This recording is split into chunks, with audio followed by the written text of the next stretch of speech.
Welcome back for another video. In this video, I've taken the scrap in my shop and a new bucket and turned it into something I call the hat.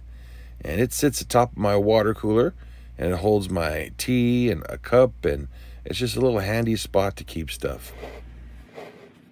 Pretty simple here. I've started out with this bucket.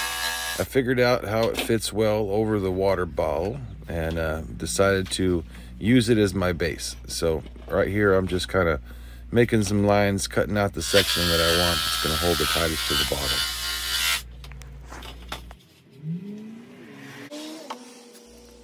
Here I am cutting out the tabletop, I guess you'd call it, and I'm using this other part of the bucket here just to get the rounded edges. I don't want it to be square, as this water cooler top is about, elbow height, and it would be kind of painful if you banged into it, so we want to keep it user friendly. So I want to make sure it's nice and straight, right where it's supposed to be. This way it's well balanced, and that's what you see me doing here.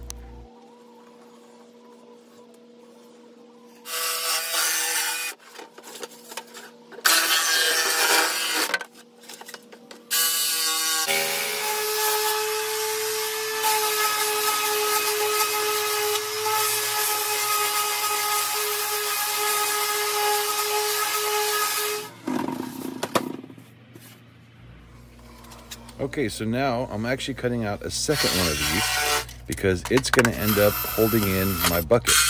I'm going to cut out the center circle, the same size as my bucket, and line that up, sound it up, get it clean, and holds in there really nice and tight. By adding in the center section, it really pinches it in good. Then I'm going to take some of these little blocks and I'm going to stick them inside here and secure the bucket.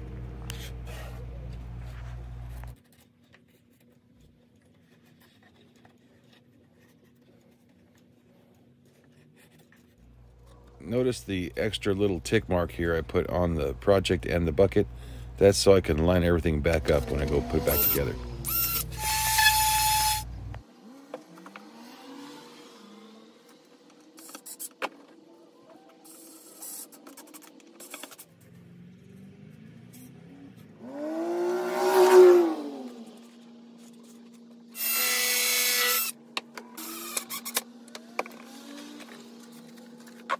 Okay, so I haven't figured it out yet. I'm using 1/4-inch ply here. So in order to make that tabletop strong enough, it needs to be reinforced because 1/4-inch will sag after time.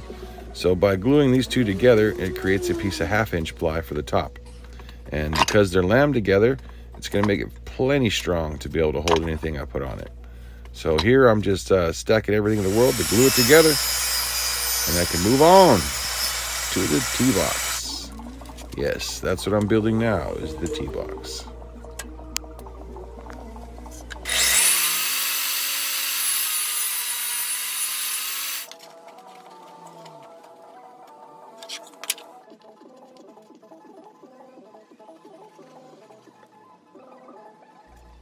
Here I'm using a technique I actually learned on YouTube to be able to put these thin boxes together. It's 1/4-inch, so getting clamps on it and stuff is very difficult.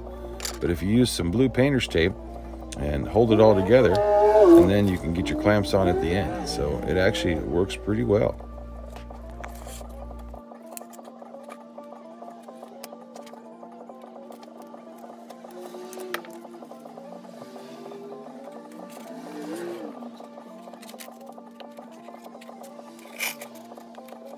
Now I probably could have gotten away with just saying, that's good, this tape will hold it, but I don't know. I got clamps, I use them. Here, I'm going to take this box down, it's all glued up and nice and strong, and true it up. Basically, you just take it to your table saw and cut a little bit of edge off of it. This way it's nice and true, and you don't have to worry about your edges not quite lining up perfectly. And I did make these pieces just a little bit longer with the intent of doing this. And here's the base, all dry. You can see I've got my supports inside. I've screwed them to the side of this bucket, and they're wedged in there nice and tight. Now I'm just going to clean the glue that's squeezed out of the sides of my lamination here and get cracking.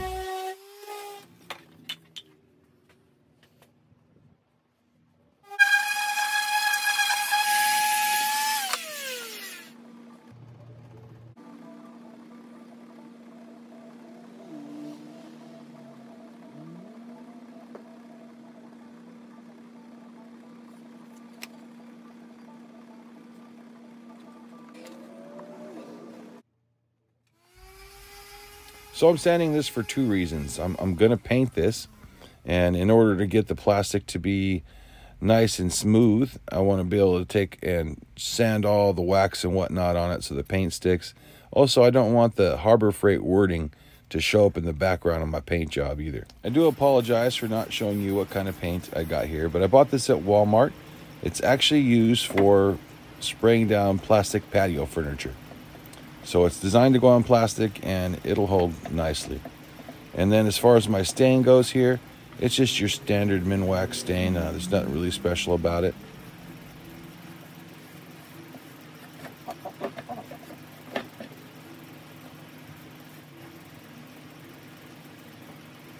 In case you're wondering why I didn't paint the inside red part of the bucket ring, is because I knew it was going to be your sliding and rubbing up against the water cooler that's in its insulation. So that paint was going to be worn off anyway, and I figured I'll save myself some grief of flaking off paint in my kitchen by just not painting it at all. Just taking an orange scratch pad here after it's been dry, just get all the rough edges off and whatnot before I apply my polyurethane and give it a nice silky shiny coat.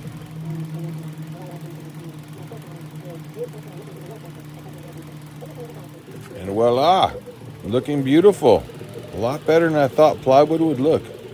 Really got some nice grain work in there for a piece of plywood. Okay, poly dried, little yellow scratch pad now to get the impurities out. And then some furniture paste, some finishing paste. That'll help preserve the project as well, as it's going to be working around water. There it is, the finished product. I'm really blown away about how this plywood really shows this grain. It came out so nice. I mean, I had intentions that maybe I was going to paint this afterwards because I wasn't sure what it was going to come out looking like, but this grain is really pretty. And here it is, all done and installed, sitting atop the water cooler, nice and stable and strong. Got places for my tea, some cups, just what I was hoping for. Thanks for watching. God bless.